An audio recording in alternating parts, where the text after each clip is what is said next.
Have you ever wondered why one university degree literally opens doors worldwide, while another, well, it's barely worth the paper it's printed on? Welcome to this Research Union Insights Explainer. Today, we're unpacking the complex, kind of invisible mechanisms that actually guarantee the value of your education.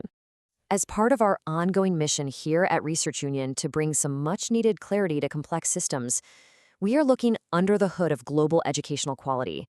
I mean, we've all seen that accredited logo slapped on a college brochure, right? But what does it actually take for a school to earn it? So, here's our roadmap for today. Section 1, we're defining accreditation. Section 2, the path to get there.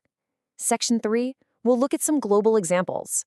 Section 4 covers alternatives. And finally, Section 5, why this all actually matters to you. All right, let's dive right into Section 1, defining educational accreditation. You know, here's probably the most surprising part about all of this. Unlike a sudden, unannounced government health inspection at a restaurant, educational accreditation is totally voluntary. Yeah, it's not a strict legal mandate. It's actually a school actively raising its hand, inviting independent experts in, and basically saying, hey, audit us. We want to prove our commitment to excellence. Now, this quality check essentially comes in two distinct flavors. First, you've got institutional accreditation. This looks at the big picture, the whole shebang. We're talking the university's finances, governance, overall campus life. Programmatic accreditation, on the other hand, well, that uses a microscope. It zooms in specifically on individual degrees, think engineering or law, just to make absolutely sure graduates are fully prepared for that exact profession.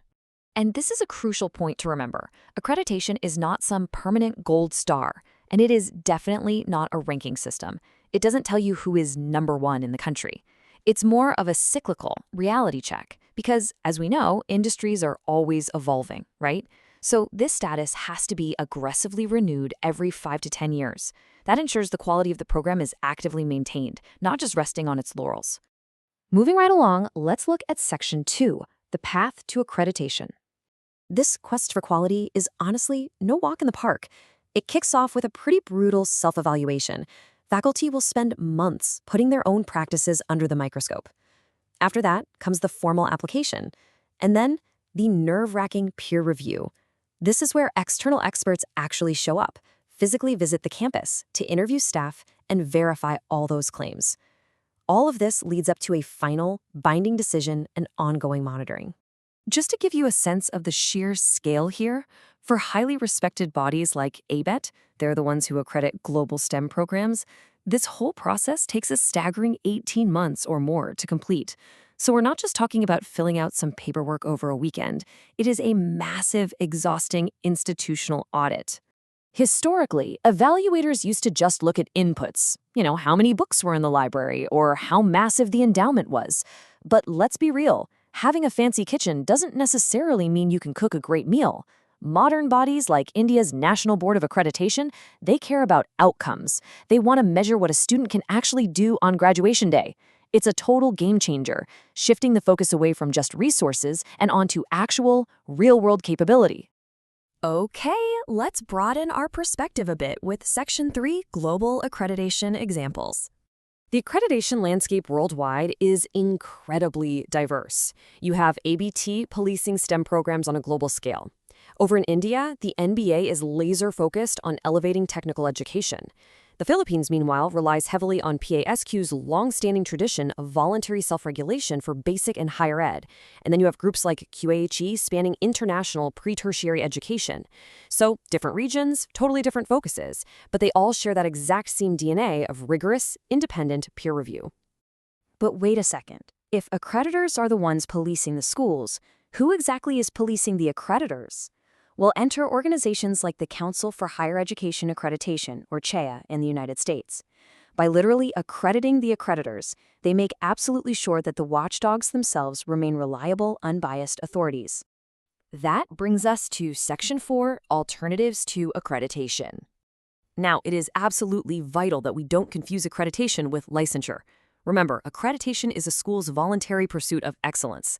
Licensure, though, that is a strict, government-mandated legal requirement for an individual. Think of a dentist.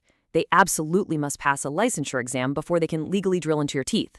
But here's the catch. They usually can't even sit for that exam in the first place unless they graduated from an accredited program.